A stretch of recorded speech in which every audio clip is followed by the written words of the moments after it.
एक लाडली बेटी और बहू बनी परिवार पर बोझ। गरिमा अपने माता पिता की बहुत लाडली थी। तीन बड़े भाइयों की बहन थी। कोई भी चीज़ मांगने पर उसे उसी वक्त सामने हाजिर हो जाती थी। पूरे घर में रोब था उसका। पूरे परिवार और नौकरों पर राजकुमारी की तरह हुक्म चलाती थी गरिमा।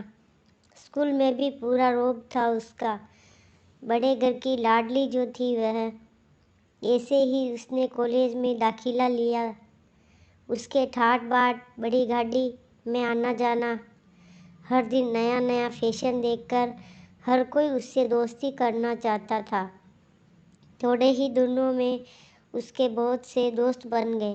पूरे कॉलेज में उसकी अपनी ही एक अलग पहचान थी। इन दिनों उसके घर एक रिश्ता आया।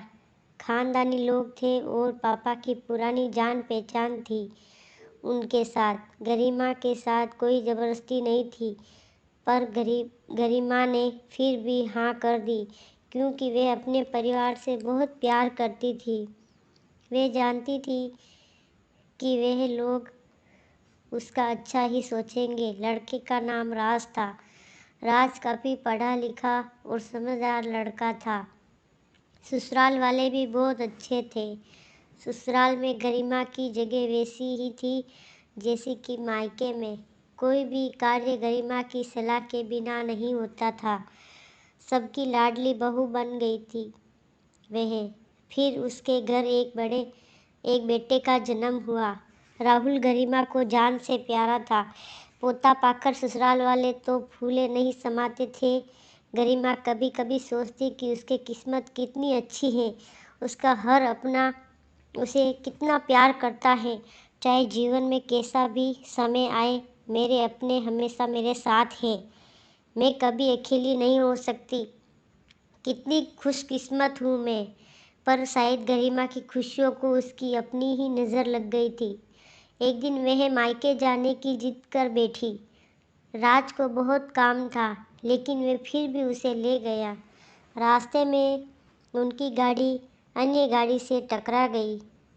गरिमा, राज और राहुल बहुत बुरी तरह से जख्मी हो गए। काफ़ी दिनों के इलाज के बाद राहुल और राज तो ठीक हो गए, लेकिन गरिमा पूरी तरह से ठीक ना हो सकी। सर पर चोट लगने के कारण वे अपनी आंखों की रोशनी खो बैठी थी। अब गरिमा की किस्मत जैसे उल्टे पांव चलने लगी। मायके वाले कुछ दिनों तक उससे मिलने आते रहे। फिर कभी कभार फ़ोन ही करके पूछ लेते कि अब कैसी हो। धीरे धीरे यह सिलसिला बहुत ही कम हो गया। ससुराल वालों ने ही सहानुभूति की कम होने लगी। घर में किसी को पास बैठने के लिए कहती तो जवाब मिलता, बहुत काम है, अब तुम भी हाथ नहीं बटा सकती। राज भी चिड़चिड़ा हो गया था। बस राहुल ही था उसके साथ, जिसके साथ हंसते खेलते उसका वक्त गुजरता था। एक दिन गरिमा के हाथ से कुछ सामान गिर गया, जिसकी वजह से राहुल को हल्की सी चोट लग गई। गरिमा के सास ससुर ने राहुल को उससे अलग कर दिया कि कहीं उसके ना देखने की वजह से बच्चे का कोई नुकसान ना हो जाए। गरिमा अंदर से टूट चुकी थी। एक दिन उसने सबके सामने मायके जाने की इच्छा रखी तो राज उसे तुरंत मायके छोड़ आया, जैसे कि वे भी यही चाहता था। लेकिन राहुल को उसके साथ नहीं भेजा गया। गरिमा कभी राहुल से दूर नहीं रही थी, पर अपनी कमी के कारण उससे ज़्यादा बहस भी नहीं की। गरिमा को लगा कि वे 3-4 दिन में वहाँ रहेगी तो थोड़ा हवा पानी बदल जाएगा, क्योंकि वे कितने दिनों से कहीं भी बाहर नहीं गई थी। घर वाले भी इतने दिनों बाद उसे देखकर कितने खुश होंगे। गरिमा के घर पहुंचने पर सब लोग बहुत खुश हुए। खाने में सब कुछ गरिमा की पसंद का ही था। उसने अपने मम्मी पापा और भाई भौजाइयों से दिल खोल कर बातें की। उनके छोटे बड़े बच्चे भी बुआ के साथ घुल मिल गए थे। रात को सोने के वक्त जब वे अपने कपड़े बदलने लगी तो उसे पता चला कि उसका बैग तो बहुत भरा हुआ था। वह सब समझ गई। वे बहुत उदास हो गई। कुछ दिनों तक तो सब ठीक रहा, फिर जैसे सब बदलने लगा, उसका व्यवहार बदल रहा था। वे लोग जैसे थक चुके थे उससे। सब लोग घुमा फिरा कर पूछने लगे कि राज कब आ रहा है उसे लेने जाने। अब बहाना बना देती, जबकि वह जानती थी कि उस घर में अब उसके लिए कोई जगह नहीं है। गरिमा से चलते वक्त कुछ ना कुछ नुकसान हो जाता। थोड़े बहुत टोका टोकी उसे सुनाई देती, वह टाल देती। एक दिन उसके हाथ से लगकर एक कीमती फूलदान टूट गया। छोटी भाभी ने बहुत हंगामा मचाया। गरिमा के माता पिता रोज रोज के झमेलों से तंग आ गए थे। उन्होंने राज को खुद से फ़ोन कर दिया। राज गरिमा को अपने घर ले गया।